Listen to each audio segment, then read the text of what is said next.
This is the fastest way to find long-tail keywords people actually type. Hi there, my name is Hilman from SERP API. Google Autocomplete API returns Google's live suggestion list for a term. Great for discovering related keywords, long-tail phrases, and fresh content angles. Let's take a look. So we are going to scrape all the keywords listed here. We will use the Google Autocomplete API by SERP API.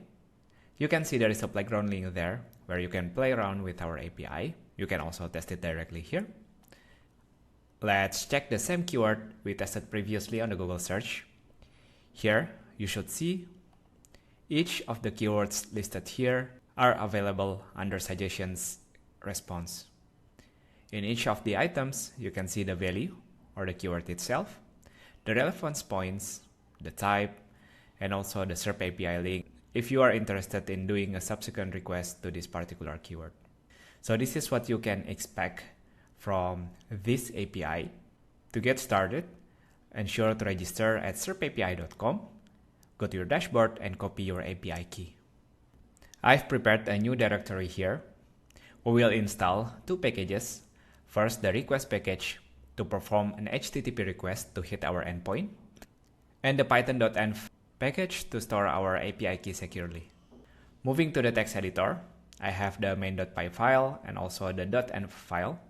The .env file should include your SERP API key. You can name the variable whatever you want, but paste your actual API key here. When you are done installing these packages, we can start importing this package on our text editor on our main.py file. We import request.env and also the OS to load the variable from the .env file. We import JSON to beautify our results in terminal later. I will load the environment variable using this method here and store the API key here under this variable. And then we are going to prepare the SERP API call.